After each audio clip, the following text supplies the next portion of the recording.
So hello students, welcome to the another lecture of your structure of atom. So last class हमने आपका ये example हम आपका Pauli's exclusion principal discussion कर रहे थे। उसमें हमने 2-3 एग्जाम्पल्स, कुछ फॉर्मूलेज भी देखे थे, तो उससे रिलेटेड हमने 2 एग्जाम्पल बनाए थे। लास्ट हमने यहीं पर स्टॉप किया था। Now will continue with 2 more examples and then will start with the another principle. Okay, so yes, हम बेसिकली इलेक्ट्रॉन्स का नंबर निकालना सीख रहे थे कि जब आपको कुछ कुछ पैरामीटर्स दिए रहेंगे। ठीक है, ना अगेन क्वेश्चन क्या दे रखा है, find number of electron for which n is equals to 3 and s negative है। आपको अगेन बोला हुआ है, आप इसको आप वीडियो पॉज करके खुद भी ट्राई कर सकते हैं। आपको क्या क्वेश्चन में बोला हुआ है, आपको बोला है नंबर ऑफ इलेक्ट्रॉन्स निकालने के लिए कहा गया है एंड जहां पर n की वैल्यू दे रखी है, आपको n की वैल्यू दे रखी है 3 एंड s की वैल्यू नेगेटिव दे रखी है। ठीक है, नेगेटिव दे रखी है आपको। ठीक है, नेगेटिव है, ये नेगेटिव दे रखी है आपको। अब आप क्या करोगे, आप इसको चार्ट बना लोगे, n l m s, right. तो n की वैल्यू 3 है, तो उसके लिए आपको पता है 3 मतलब 3 - 1। ठीक है, n - 1 ही होता है ना। क्या होता है l का फॉर्मूला 0 l और आपका n - 1 होता है, राइट। ऐसे ही होता है। तो n - 1 मतलब 2 मैक्सिमम वैल्यू है, तो 0 1 और 2। ठीक है, 2 तक ले लेंगे। अब इसकी वैल्यू क्या होगी, m की वैल्यू होगी आपकी 0 और यहाँ से आएगी -1, सॉरी यहाँ से आएगी आपकी -1 0 1 और ये होगी -2 -1 0 1 2। ठीक है, ये हो गया, इतना वैल्यू होगी। अब s की वैल्यू क्या होगी, 0 है, आपको पता है यहाँ पर 2 इलेक्ट्रॉन रहेंगे। ठीक है, एक पॉजिटिव स्पिन नेगेटिव स्पिन, यहाँ पर एक पॉजिटिव और एक नेगेटिव होगा, मतलब एक पॉजिटिव है एक नेगेटिव है, राइट। यहाँ पर भी आपका एक अंदर में बॉक्स, 3 बॉक्स हैं, एक के अंदर पॉजिटिव है, एक के अंदर नेगेटिव है। ठीक है, एंड इसके अंदर भी आपका 5 ब्लॉक होंगे और ऑर्बिटल होंगे और इसके अंदर भी आपका एक पॉजिटिव एक नेगेटिव होगा। ठीक है, हम सब इलेक्ट्रॉन भर देते हैं, एक और एक, एक और एक, 1 2 1 2 1 2 1 2, हाँ, एंड 1 2। ठीक है, अब आपको पूछे number of electrons. Number of electron किसके लिए बताना है आपको। n की वैल्यू क्या है, n की वैल्यू 3 हो जिसकी, और s की वैल्यू -1। n की वैल्यू तो 3 सबके लिए होगी। ठीक है, L का कोई क्राइटेरिया दिया नहीं है, M का भी कोई क्राइटेरिया दिया नहीं है। S का क्राइटेरिया दे रखा है, S की वैल्यू नेगेटिव होनी चाहिए, तो इसमें से एक होगी। ठीक है, अगेन इस बॉक्स में भी एक होगी, इस बॉक्स में भी एक होगी, यहाँ पर भी एक ही थी, देन इस बॉक्स में भी एक होगी, राइट। यहाँ पर भी एक होगी, यहाँ पर भी एक होगी, यहाँ पर भी एक होगी, यहाँ पर भी एक होगी, यहाँ पर भी एक होगी, राइट। क्योंकि क्या होता है s ऑर्बिटल में आपके एक पॉजिटिव एक नेगेटिव स्पिन होता है। अगर आपको नेगेटिव चाहिए s की वैल्यू, तो आपको क्या होगा, एक एक होगी, यहाँ पर एक, फिर यहाँ पर एक, यहाँ पर एक, यहाँ पर एक, यहाँ पर एक, यहाँ पर एक, तो हम गिन लेंगे उसको, नंबर ऑफ इलेक्ट्रॉन्स निकालेंगे, फिर हम नंबर ऑफ इलेक्ट्रॉन्स, और नंबर ऑफ इलेक्ट्रॉन्स कितने निकलेंगे, देखो 1 2 3 4 5 6 7 8 9। ठीक है, 5 यहाँ पर तो 5 आ गया, क्योंकि 10 होते हैं टोटल, तो 5 हो गए। यहाँ पर आपका 6 होते हैं, तो 3 ले लोगे। ठीक है, 5 3 8 एंड एक 9 इलेक्ट्रॉन्स। कितने आ गए, 9 इलेक्ट्रॉन्स। अब आप इसको मैच कर लीजिए, आपके क्या आ गए, 9 इलेक्ट्रॉन्स। इसको आपका एन शेल दे रखा था, आपको कितना पूछा था, नंबर ऑफ इलेक्ट्रॉन्स निकालने के लिए कहा था। ठीक है, तो आप इसको एक शॉर्टकट से भी निकाल सकते हैं। नंबर ऑफ इलेक्ट्रॉन्स आपका n² होता है। ठीक है, अब आपको क्या बोल के रखा है, आपको बोल के रखा है कि यहाँ पर जो पॉजिटिव नेगेटिव स्पिन है, जब आपका n² होता है, जब आपका s की वैल्यू नेगेटिव होती है और आपका ये जो n² 2n² निकल रहा है, 18 निकल रहा है, तो उसका अगर 18 electron both positive negative spin के हैं, तो अकेले स्पिन नेगेटिव स्पिन के कितने इलेक्ट्रॉन होंगे, 18 का आधा, राइट। तो 9 इलेक्ट्रॉन हो जाने चाहिए, क्योंकि n की वैल्यू 3 है। हम इसको ऐसे भी सॉल्व कर सकते थे शॉर्टकट से। कैसे, नंबर ऑफ इलेक्ट्रॉन का फॉर्मूला क्या होता है हमारा, नंबर ऑफ इलेक्ट्रॉन शेल का फॉर्मूला होता है हमारा n 2n²। 2n² करने से, इसको सॉल्व करने से 2 और 3² का मल्टीप्लाई 3 हो गया, ये 9 हो गया, ये 2 मल्टीप्लाई 18 हो गया। अब 18 electrons all together electron orbital में प्रेजेंट है, पर हमको कौन से इलेक्ट्रॉन्स चाहिए, हमको वो इलेक्ट्रॉन चाहिए जिसका स्पिन नेगेटिव है। तो नेगेटिव कितने होंगे आउट ऑफ 18 पॉजिटिव, 18 अगर आपके टोटल इलेक्ट्रॉन्स है, तो उसमें से 9 पॉजिटिव 9 नेगेटिव होंगे, तो कितने होंगे आउट ऑफ 18 इलेक्ट्रॉन्स, 9 इलेक्ट्रॉन्स कितने होंगे आपके हैव स्पिन पॉजिटिव। 9 इलेक्ट्रॉन का स्पिन क्या होगा, पॉजिटिव होगा, and 9 electron will have spin negative, तो इसकी वैल्यू हमारी 9 आ जाएगी। ठीक है, यस, आई थिंक ये चीज भी आपको क्लियर हो गई होगी। Yes, now will move to another question. हम एक और क्वेश्चन देखेंगे और हम चीजों को और अच्छी तरीके से समझेंगे। So before that I let me drink water first.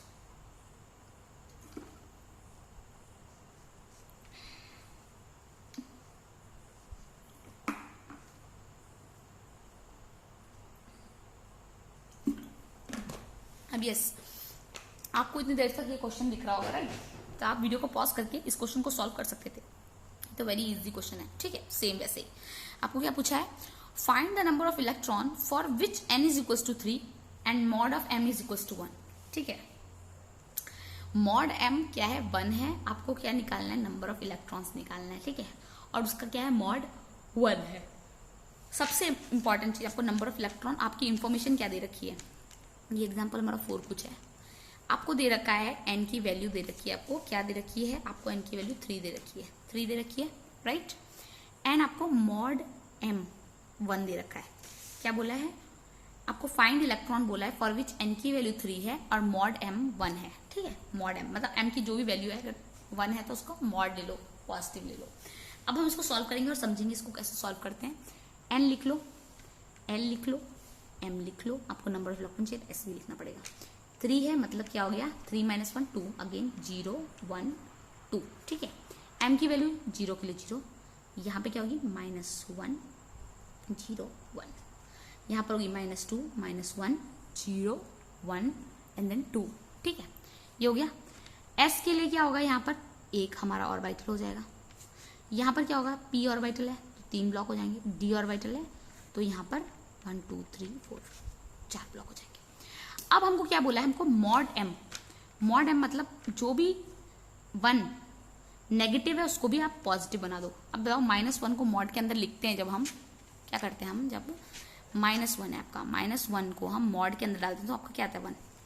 तो आपको मॉड m की वैल्यू 1 चाहिए कोई भी कीमत पे, तो आप क्या करोगे, यहाँ तो 0 आ गई, इसको आप कंसिडर नहीं करोगे, इसको आप कंसिडर करोगे क्योंकि ये -1 है।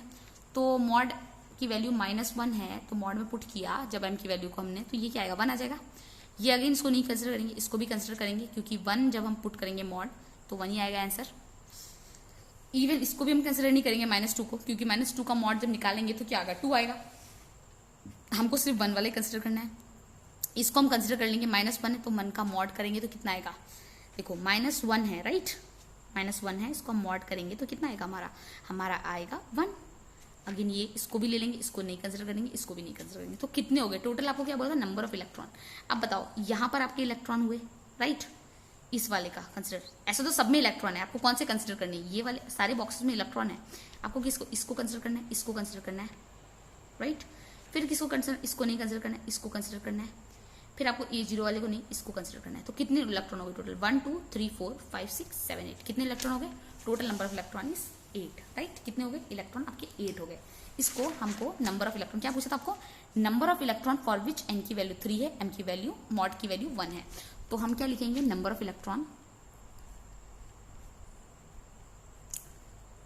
इज इक्वल्स टू ये 2 2 प्लस 2 ये 2 और ये 2 प्लस 2 और इसको मिटा दो +2, क्या हो गए 8 इलेक्ट्रॉन। नंबर ऑफ इलेक्ट्रॉन कितने हो गए 8 इलेक्ट्रॉन, कितने हो गए 8 इलेक्ट्रॉन हो गए।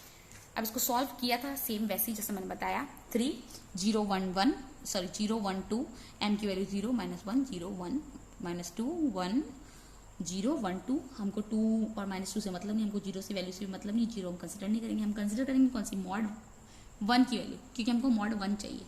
तो एनीथिंग नेगेटिव है तो अगर उसका मॉड करते हैं तो पॉजिटिव हो जाएगा, तो हम इसलिए -1 को कंसिडर कर रहे हैं, हम यहाँ के भी -1 को कंसिडर कर रहे हैं, 1 को भी कंसिडर 1 को भी कंसिडर करते हैं। तो 1 1 देखो 1 2 3 4 ब्लॉक कंसिडर किया, 4 ऑर्बिटल को, 4 ऑर्बिटल में कितने हमारे इलेक्ट्रॉन होंगे टोटल, 4 ऑर्बिटल है तो कितने इलेक्ट्रॉन होंगे, 4 × 2 8 इलेक्ट्रॉन होंगे, राइट। तो इस हिसाब से हमारे कितने इलेक्ट्रॉन होने चाहिए, हमारे होने चाहिए 8 इलेक्ट्रॉन। सो हम कैसे निकालेंगे, दी total number of electron for n = 3, कितने होंगे total number of electron n = 3 के लिए, जिसका m की वैल्यू 1 है। सो 2 + 2 + 2 दैट इज 8 इलेक्ट्रॉन। तो आई थिंक ये चीज क्लियर हो गई होगी आपको अच्छी तरीके से, और समझ में भी आ गया होगा कि इसको कैसे सॉल्व करना है और कैसे होता है ये सारी चीजें सॉल्व, राइट ना। इसी के साथ हमारा पॉलिस एक्सक्लूजन प्रिंसिपल खत्म हो जाता है। और पॉलिस एक्सक्लूजन प्रिंसिपल कि आपको हमने टॉपिक यहीं पे खत्म कर दिया, मतलब जितना पढ़ना था उसमें जितनी नॉलेज लेनी थी उस चैप्टर से वो हमने ले ली, ठीक है। अब जो हम पढ़ने वाले हैं हम वो पढ़ने वाले हैं अफबाउ प्रिंसिपल। क्या पढ़ने वाले हैं हम? अफबाउ principle. So before dealing with this अफबाउ principle, first let me tell you what we are going to study. We are going to study this Pauli's exclusion. Already study Pauli's exclusion principle पढ़ चुके हैं हम। Then हम अफबाउ principal पढ़ने वाले हैं और उसके बाद हम हुंस रूल ऑफ मैक्सिमम मल्टीप्लिसिटी भी पढ़ेंगे। उसके बाद इलेक्ट्रॉनिक कॉन्फ़िगरेशन पढ़ेंगे। तो ये जितने भी प्रिंसिपल्स हैं ये सारे किसी न किसी साइंटिस्ट के नेम पे बेस्ड हैं। बस ये अफबाउ जो प्रिंसिपल है किसी साइंटिस्ट के नाम पे बेस्ड नहीं है। अब नाम से ऐसा लगता है अफबाउ, अफबाउ एक नाम लगता है, राइट? कोई साइंटिस्ट का नाम होगा, जैसे पॉलिश साइंटिस्ट का नाम था। पॉलिश एक्सक्लूशन प्रिंसिपल जो अभी हमने थोड़ी देर पहले पढ़ा, राइट? यही जो हमने पढ़ा अभी, यस हमने जो पढ़ा पॉलिश एक्सक्लूशन प्रिंसिपल, ये साइंटिस्ट के नाम पे बेस्ड था, पॉलिश नाम के साइंटिस्ट थे। बट ये जो अफबाउ प्रिंसिपल है किसी भी साइंटिस्ट के नाम पे बेस्ड नहीं है। और कभी कभी आपके एंट्रेंस एग्जाम में ये क्वेश्चन आता है कि जो आपका अफबाउ प्रिंसिपल है वो आपका आपको 4-5 प्रिंसिपल के नाम दे दिए जाएंगे और आपको पूछा जाएगा इनमें से कौन सा ऐसा प्रिंसिपल है जो साइंटिस्ट के नाम पे बेस्ड नहीं है। तो ये नीट वगैरह में क्वेश्चन आते हैं, इवन बोर्ड एग्जाम में भी आ सकते हैं और इसका आंसर सिंपल से आपके पास होगा अफबाउ प्रिंसिपल। बेसिकली जो अफबाउ है वो आपका क्या है? एक जर्मन वर्ड है। क्या है? German word. उसका मतलब क्या होता है? उसका मतलब होता है कंस्ट्रक्शन। क्या होता है उसका मतलब? कंस्ट्रक्शन होता है, ठीक है। तो वही लिखा हुआ है यहाँ पर कि अफबाउ का मतलब, अफबाउ एक जर्मन वर्ड है, उसकी मीनिंग होती है कंस्ट्रक्शन। क्या होता है उसका मतलब? कंस्ट्रक्शन होता है, ठीक है। एंड बेसिकली जो प्रिंसिपल है ये प्रिंसिपल बताता है कि इलेक्ट्रॉन कैसे फिल होते हैं, ठीक है। हमने पॉलिश एक्सक्लूशन प्रिंसिपल पढ़ लिया, उसमें ये था कि एक इलेक्ट्रॉन के चारों क्वांटम नंबर सेम नहीं हो सकते, ये होता है पॉलिश एक्सक्लूशन प्रिंसिपल। अब हम पढ़ने वाले हैं अफबाउ प्रिंसिपल। अफबाउ प्रिंसिपल बताता है कि इलेक्ट्रॉन की फिलिंग कैसे होती है। क्या होती है? इलेक्ट्रॉन की फिलिंग कैसे होती है। How electron will fill in subshell, मतलब इलेक्ट्रॉन कैसे सबशेल के अंदर फिल होते हैं, ठीक है। How electron will fill in the subshell, subshell के अंदर इलेक्ट्रॉन फिल कैसे होते हैं। And this principle is based on filling of electron. और ये बेसिकली प्रिंसिपल किस चीज पे बेस्ड होता है? ये फिलिंग ऑफ इलेक्ट्रॉन के ऊपर ही बेसिकली बेस्ड है, ठीक है। तो ये जो प्रिंसिपल है ये प्रिंसिपल 2-3 चीजों से डील करता है, ठीक है। फर्स्ट तो हम इस प्रिंसिपल से समझेंगे कि इलेक्ट्रॉन की फिलिंग कैसी होती है और ये पूरा जो प्रिंसिपल है ये इसी चीज पे बेस्ड है कि इलेक्ट्रॉन की फिलिंग कैसे होती है। तो सबसे पहले जो हम 3 पॉइंट्स जो हमको माइंड में दिमाग में रखने हैं वो ये रखने हैं दैट एनर्जी ऑफ ऑर्बिटल, जो energy of orbital of subshell, हमको एनर्जी ऑफ ऑर्बिटल और सबशेल के बारे में ध्यान रखना है। दूसरी चीज कि देखो हमको एनर्जी ऑर्बिटल की एनर्जी और उसकी सबशेल्स की एनर्जी के बारे में ध्यान रखना है, ठीक है। ऑर्बिटल बोलो या सबशेल बोलो, ठीक है। तो ऑर्बिटल की एनर्जी और सबशेल के बारे में ध्यान रखना है। दूसरी चीज ये है कि इलेक्ट्रॉन जो है वो पहले किस में घुसना चाहेगा। वो इलेक्ट्रॉन सबसे पहले जाएगा, ऑक्यूपाई करना चाहेगा लोअर एनर्जी ऑर्बिटल। किसको ऑक्यूपाई करना चाहेगा? लोअर एनर्जी ऑर्बिटल को इलेक्ट्रॉन ऑक्यूपाई करना चाहेगा, ठीक है। Electron will want to occupy what? Lower energy orbital को इलेक्ट्रॉन ऑक्यूपाई करना चाहेगा सबसे पहले। क्यों ऑक्यूपाई करना चाहेगा? क्योंकि हमने एक चीज जानी है कि हर कोई इंसान से लेके सब कुछ अपनी लोअर एनर्जी स्टेट में स्टेबल रहते हैं। जब उनकी एनर्जी कम होती है तो वो स्टेबल रहते हैं, जब उनमें एनर्जी ज्यादा होती है तो वो बहुत कूदते फांदते हैं। ये मैंने आपको बता रखा है, राइट। अब आप ही हो, ये मैंने आपको बहुत बड़ा एग्जाम्पल समझाया। आपको अगर बहुत सारी एनर्जी है तो आप बैठोगे नहीं, सोओगे नहीं, थके हुए तो सो जाओगे, एनर्जी लेवल लो है। तो वैसे ही इलेक्ट्रॉन हमेशा चाहता है वो अपनी लोअर एनर्जी में ही रहे, ठीक है। तो क्या होगा? इलेक्ट्रॉन जो फिलिंग स्टार्ट होगी वो फर्स्ट इलेक्ट्रॉन क्या करेगा? लोअर एनर्जी को ऑक्यूपाई करेगा। वो नहीं चाहेगा एक बार में जंप मार के हायर एनर्जी चला जाए। वो धीरे धीरे पहले लोअर एनर्जी में जाएगा, ठीक है। वो धीरे धीरे लोअर एनर्जी में जाएगा एंड देन वो जाएगा हायर एनर्जी में। क्या? हायर एनर्जी में। तो सबसे पहले इलेक्ट्रॉन फर्स्ट ऑक्यूपाई किस में करेगा? वो सबसे पहले जाएगा वो और लोअर एनर्जी पे ऑक्यूपाई करेगा एंड धीरे धीरे वो हायर एनर्जी की तरफ जाएगा। थर्ड जो पॉइंट है इसमें important, that is what? Electron जो फिलिंग है वो कैसे होगी? Increasing order of energy of orbital और सबशेल। इलेक्ट्रॉन की जो फिलिंग है वो ऐसे होगी कि ऑर्बिटल की जो एनर्जी लेवल है उस हिसाब से, मतलब इंक्रीजिंग ऑर्डर, मतलब छोटे से बड़ा, जिसकी एनर्जी सबसे कम उसके पास इलेक्ट्रॉन जाएगा एंड धीरे धीरे धीरे धीरे हायर एनर्जी में जाएगा। तो इलेक्ट्रॉन फिलिंग बेसिकली पूरा जो अबाउ प्रिंसिपल है बेसिकली इलेक्ट्रॉन फिलिंग के ऊपर ही है, कैसे इलेक्ट्रॉन फील होता है, तो हमको इसमें 3 चीजों का ध्यान रखना है, that is energy of orbital and electron first occupy lower energy state and then electron filling. Electron filling कैसे होगी, increasing order of the energy of orbital और सबशेल। ठीक है, अब हम जो इलेक्ट्रॉन की एनर्जी को पता कैसे करेंगे, ठीक है, वो एक इंपॉर्टेंट चीज है। हम इलेक्ट्रॉन की एनर्जी को पता कैसे चेक करेंगे, तो उसके लिए जो हमारे पास एक रूल है, that is called as N+L rule. What is called as, that rule is called as N+L rule. और ये जो N+L रूल है, मीन्स जो वैल्यू होगी दिस N+L रूल की, जो ये वैल्यू होगी वो आपकी एनर्जी से प्रोपोर्शनल होगी, इलेक्ट्रॉन की एनर्जी से प्रोपोर्शनल होगी। मतलब अगर आपकी N+L वैल्यू ज्यादा है तो इलेक्ट्रॉन की एनर्जी भी ज्यादा होगी। ठीक है, मतलब ऑर्बिटल की एनर्जी भी ज्यादा होगी। इन शॉर्ट, ऑर्बिटल के अंदर कौन रहेंगे, इलेक्ट्रॉन, तो इलेक्ट्रॉन की भी एनर्जी ज्यादा होगी। ठीक है, तो इलेक्ट्रॉन इस बेसिक रूल के अंदर हमको 3 चीजें पढ़नी है, दैट इज व्हाट, 3 चीजें पढ़नी है, 3 चीजें याद रखनी है, that is energy of orbital, that is, or you can say subshell, then electron and first occupy lower energy and then go to higher energy, and third point is what, electrons filling। किस पे deal करता है, electron की filling पे, मतलब increasing order of energy of orbital और subshell होता है। So for knowing the energy of orbital, energy orbital की एनर्जी को जानने के लिए first what we see N+L rule. क्या देखेंगे हम, सबसे पहले N+L रूल की वैल्यू देखेंगे। We will see for knowing the energy of orbital we have N+L rule. क्या होगा हमारे पास, सबसे पहले N+L रूल होगा। Okay, so N+L rule. अब ये N+L रूल बेसिकली क्या है, तो मैं आपको बता दूं, ये N+L रूल जो है, ये N का मतलब है आपका प्रिंसिपल क्वांटम नंबर, L का मतलब है आपका एजिमुथल क्वांटम नंबर। ओके, सो इन दोनों का जो एडिशन होगा, ठीक है, और एनर्जी जो है वो डायरेक्टली प्रोपोर्शनल होगी। तो हमको अगर जानना है कि किस इलेक्ट्रॉन की ज्यादा एनर्जी, कौन से शेल की ज्यादा एनर्जी, तो हम N+L rule calculate, N+L value calculate करेंगे। जितनी ज्यादा N+L वैल्यू होगी उतना ही ज्यादा एनर्जी होगी वो पर्टिकुलर ऑर्बिटल की और इलेक्ट्रॉन की। ठीक है, तो for knowing the energy of orbital we have N+L rule, और energy proportional to what, N+L rule. इसका मतलब ये हो गया, more is the N+L value more is the energy. ठीक है, मोर N+L वैल्यू है तो मोर एनर्जी है, and electron will first occupy lower, और उसके बाद हमको ये पता है electron first occupy what, lower energy, and then go to what, higher energy. ठीक है, तो आई थिंक ये चीज आपको क्लियर हो गई होगी। Now will look into one question and that too it is very interesting question, you will understand it. Okay, अब आपको एक क्वेश्चन दे रखा है। ठीक है, एक क्वेश्चन में बोला हुआ है 2s and 3p। क्या दे रखा है, 2s and 3p which is having more N+L value. आप कैलकुलेट कर लोगे, आपको 2s दे रखा है एंड 3p दे रखा है, आपको बोला है N+L किसकी ज्यादा होगी। क्या क्वेश्चन में दे रखा है आपको दे रखा है 2s and 2p, right, 3p N+L value calculate करो।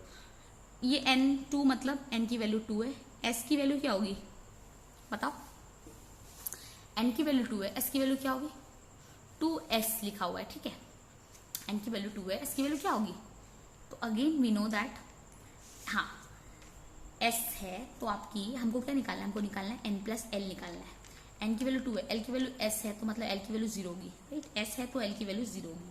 तो यहाँ पर पुट कर देंगे हम N+L, आपका 2 + 0 और आगे आपका 2, राइट। अब आपका 3p, तो 3 N की वैल्यू 3 है तो मतलब N 3 है, P है तो मतलब L की वैल्यू क्या होगी, SP होता है तो 1 हो जाएगी L की वैल्यू। अब आप क्या करोगे, N+L की वैल्यू को पुट कर दोगे, N की वैल्यू आ रही 3, L की वैल्यू आ रही 1 और ये आपका 4। क्या आ गया 4। N+L वैल्यू किसकी ज्यादा आई, आपकी इसकी ज्यादा आई, 3p की ज्यादा आई 2s से, राइट। तो यहां से हम क्या बोल सकते हैं, 3p की N+L वैल्यू ज्यादा आई 2s से, मतलब 3p की एनर्जी ज्यादा है 2s से। Hence energy of 2s is less than what 3p। Hence electron will go first. अब बताओ, एनर्जी जिसकी ज्यादा होगी इलेक्ट्रॉन उसमें ही जाएगा, इलेक्ट्रॉन किस में जाएगा, इलेक्ट्रॉन उसमें जाएगा जिसकी एनर्जी क्या होगी, कम होगी। तो यहाँ पर इलेक्ट्रॉन किस में जाएगा, electron will go to what, electron will go first to 2s and then it will filling, after filling 2s it will go to 3p और 3s। ओके, तो सबसे पहले आप ये याद रखो कि इलेक्ट्रॉन जाएगा 2s में फर्स्ट। ठीक है, तो ये मैंने आपको एक चीज शॉर्टकट में समझा दी। Now I am going to explain you कि ये N+L रूल कैसे वर्क करता है, उसमें भी एक एक्सेप्शन है, हम वो भी डिस्कस करते हैं। तो the first thing we are going to understand is, just imagine we have the shells. Okay, Just imagine I have written this for you people only. That is 1s, 2s, 2p, 3s, 3p, 3d, 4s, 4p, 4d, 5s. ठीक है, ये हमारी shells होगी, और भी आगे भी हमारी शेल्स हैं, बट हमने अभी तक यहीं पे दिया है फॉर आवर कन्वीनियंट यूज. अब हमको क्या करना है, हमको ये पता लगाना है कि इलेक्ट्रॉन कैसे कैसे जाएगा, किस किस में पहले जाएगा. तो उसके लिए हमको क्या करना पड़ेगा, हमको n+l की वैल्यू कैलकुलेट करनी पड़ेगी. तो एक एक करके हम सबकी n+l की वैल्यू कैलकुलेट कर लेंगे. ठीक है, हमने यहाँ पर n+l लिख दिया है.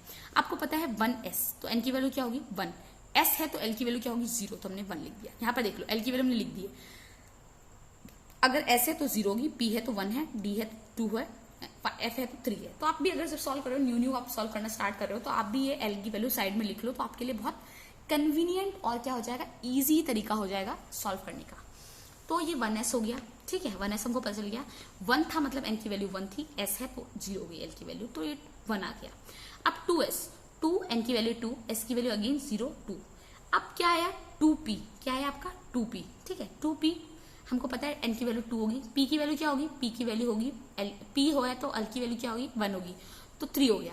अब 3s कैसे करेंगे, 3s में भी देखो आपका यहाँ पर क्या था, n की वैल्यू 2 थी, यहाँ पर n की वैल्यू क्या थी आपकी 3 थी. अब आप क्या करोगे 3 प्लस s की वैल्यू क्या है, s की वैल्यू l के लिए तो मतलब s है, तो l की वैल्यू क्या होगी, l की वैल्यू s के लिए नहीं, अगर आपका s है तो l की वैल्यू क्या होगी 0 होगी, तो ये 3 आ गया. अब आपकी कंफ्यूजन अराइज होगी कि आपका इलेक्ट्रॉन जाएगा किसमें, क्योंकि आपका n+l वैल्यू यहाँ पर इसका भी 3, 2p का भी 3 है एंड 3s का भी 3 है. तो क्या करेंगे इन दोनों में, तो सेम वैल्यू आ गई n+l की. अब इलेक्ट्रॉन किस में जाएगा, चलो इलेक्ट्रॉन मान लो यहाँ पर 1 आया, तो इलेक्ट्रॉन सबसे ये इसकी सबसे कम एनर्जी है, n+l वैल्यू की, n+s वैल्यू जितनी कम है उतनी एनर्जी कम है, तो एनर्जी कम है तो इलेक्ट्रॉन उसमें जाएगा. तो चलो इलेक्ट्रॉन आ गया आपका 1s में आ गया, देन 2s में चला गया, देन अब ये 2p और 3s में से किस में जाएगा इलेक्ट्रॉन. तो जब भी ऐसा कोई सीन आए तो हमको क्या चेक करना है, जब दो वैल्यू सेम आ जाए, n+l की वैल्यू दोनों सेम आ जाए, तो हम क्या चेक करते हैं, हम चेक करते हैं n की वैल्यू. क्या चेक करते हैं, n की वैल्यू. जिस किसी की भी n की वैल्यू कम आएगी उसकी एनर्जी कम है, और जिसकी भी ज्यादा आएगी उसकी एनर्जी ज्यादा है. तो बताओ यहाँ पर n की वैल्यू 2 आ रही है, यहाँ पर n की वैल्यू 3 आ रही है, तो किसकी वैल्यू ज्यादा होगी, इसकी ज्यादा होगी, इसकी एनर्जी ज्यादा होगी, इसकी एनर्जी ज्यादा होगी, मतलब इसकी एनर्जी कम हुई, electron will come to 2p first, right. तो यही लिखा है मैंने, पॉइंट में लिख भी दिया है. इफ n+l वैल्यू, अगर n+l की जो वैल्यू है वो क्या बन जाती है, सेम बन जाती है, then we have to check, हमको क्या चेक करना पड़ेगा, हमको n की वैल्यू चेक करनी पड़ेगी. जितनी ज्यादा n की वैल्यू होगी उतनी ज्यादा एनर्जी होगी.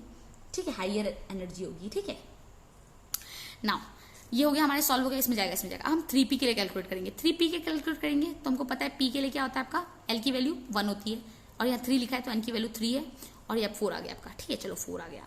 अब 3d के लिए कैलकुलेट करेंगे. 3d के लिए हमारी n की वैल्यू 3 है, d के लिए क्या होता है 2 होता है, ये 5 आ गया. देखो ये 5 आ गया, ये 4 आ गया. अब हम फिर से 4s के लिए कैलकुलेट करेंगे. 4s के लिए आपको पता है n की वैल्यू 4, s की 0 आ जाएगी. ठीक है, l की वैल्यू s के लिए 0 आती है, 4 आ गया ये. फिर p के लिए कैलकुलेट किया तो n की वैल्यू 4, p के लिए 1, ये 5 आ गया. देखो ये भी 5 आ गया, ये भी 5 आ गया, राइट. फिर से 4d के लिए हमने कैलकुलेट किया, 4d के लिए हमने कैलकुलेट किया तो हमारा n की वैल्यू क्या आएगी 4, d के लिए क्या होती है l की वैल्यू 2, इसको 6 आ गया, ये तो 6 आ गया. चलो ठीक है, ये बहुत बड़ी वैल्यू आ गई. अब देखो 5s के लिए n की वैल्यू 5 है, s की वैल्यू 0 आती है, l के s होता है तो l की वैल्यू 0 होती है, तो हमने इसको खेल के 5. अब देखो 5 कहाँ है, 3d के लिए 5 है, 4s के लिए 4p के लिए 5 है, यहाँ पर 5s के लिए 5 है. ठीक है, तो अब इलेक्ट्रॉन किस में जाएगा, किसकी एनर्जी सबसे कम होगी. तो मैंने बोला आपको कि जब ऐसा सेम वैल्यू आ जाए तो आपको क्या करना पड़ेगा, आपको चेक करना पड़ेगा n की वैल्यू, और जिसकी ज्यादा n की वैल्यू है उसकी ज्यादा एनर्जी होगी. देखो यहाँ पर n की वैल्यू क्या है 5, यहाँ पर n की वैल्यू 4, यहाँ पर n की वैल्यू 3 क्या है.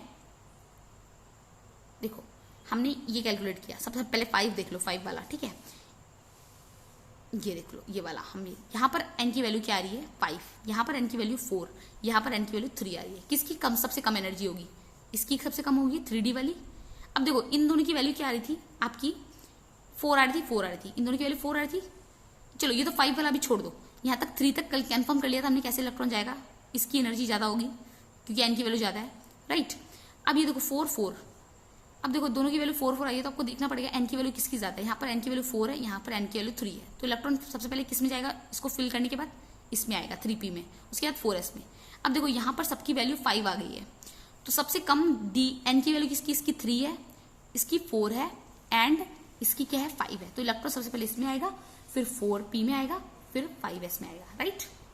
तो ऐसे ऐसे करके चलता जाएगा और भी आगे आगे, तो अभी के लिए बस इतना आइडिया रख लो। तो एनर्जी का ऑर्डर क्या हो गया, इलेक्ट्रॉन सबसे पहले किस में जाएगा, इलेक्ट्रॉन आपको पता है कैसी एनर्जी में जाता है, फर्स्ट लोअर एनर्जी में जाता है, उसके बाद हायर में जाता है। तो सबसे लोअर किसकी एनर्जी है 1s की, क्योंकि इसकी n+l वैल्यू सबसे कम है, जितनी n+l वैल्यू कम होगी उतनी ही कम एनर्जी होगी, और जितनी ज्यादा होगी, क्योंकि ये लोग आपस में डायरेक्टली प्रोपोर्शनल का रिलेशन शेयर करते हैं, राइट। तो क्या करेंगे 1s की एनर्जी सबसे ज्यादा होगी, ठीक है, सबसे कम होगी, देन 2s की कम होगी, देन 2p की, देन 3s की, देन 3p की, देन 4s की, देन 3d की, देन 4p की, देन 5s की, एंड ये 4d। देखो 4d क्या था आपका 6 आया था, उसके बाद 4d आएगा, ठीक है। तो बेसिकली ये क्या होगी आपकी एनर्जी की ऑर्डर। और या फिर बोल सकते हो इलेक्ट्रॉन कैसे एंटर करेगा, इलेक्ट्रॉन सबसे पहले एंटर करेगा 1s में, देन 2s में, 2p में, 3s में, 3p में, 4s में, 3d में, 4p में, 5s में, तो 4d में, ठीक है। ये हो गया इलेक्ट्रॉन का एंटर करने का ऑर्डर। या फिर आप ऐसे लिख लो इसको, 1s लिखो, 2s लिखो, 1s 2s 2p, जो फर्स्ट शेल होता है उसमें 1s ही होता है, फिर उसका होता है 1s, देखो 1s 2s 2p होता है, देन 3s 3p 3d होता है, 4s 4p 4d 4f होता है, then again 5s 5p 5d 5f, ऐसे ही होता रहता है, पर मैंने यहाँ था 5p और 6s तक लिख दिया। तो सबसे पहले इलेक्ट्रॉन की फीलिंग कैसे होगी, सबसे पहले होगा इलेक्ट्रॉन देखो 1s पे जाएगा, फिर यहां से देखो ऐसे लाइन खींचनी है, 1s पे सबसे पहले जाएगा, ठीक है, ऐसे गया, देन 2s में जाएगा, देन जाएगा 2p में, फिर 3s में जाएगा, ठीक है, देन जाएगा किसमें देखो 3p में, देन 4s में, देन 3d में, 4p में, 5s में, ऐसे, देन 4d में, 5p में, 6s में, ऐसे जाएगा इलेक्ट्रॉन। तो आपको जब भी कंफ्यूजन हो तो आप ऐसे पूरा बना सकते हो और उसके बाद कर सकते हो, पूरा ऐसे करके एरो मार्क, वो भी आपका क्लियर हो जाएगा कि कैसे करना है इसकी इलेक्ट्रॉन कैसे एंटर करेगा। तो इलेक्ट्रॉन कैसे एंटर करेगा, n+l वैल्यू पे बेस करता है इलेक्ट्रॉन की एंट्रेंस, और अगर आपकी n+l वैल्यू, हाँ जितनी आपकी n+l कम होगी उतनी कम उसकी एनर्जी होगी, और उसी में इलेक्ट्रॉन सबसे पहले जाएगा। और अगर आपकी n+l वैल्यू की वैल्यू सेम आ जाए तो आप n की वैल्यू चेक करोगे, n की वैल्यू अगर आपकी जिसकी बड़ी है उसकी एनर्जी ज्यादा होगी, जिसकी कम है उसकी एनर्जी कम होगी। तो आई थिंक आपको यहाँ तक समझ में आ गया होगा। नेक्स्ट क्लास में हम इसका एक्सेप्शन पढ़ेंगे एंड हमारा नेक्स्ट रूल पढ़ेंगे, Hund's rule of maximum multiplicity, and I think one more topic is left, that is electronic configuration. So thank you student, this is for today's class. Thank you.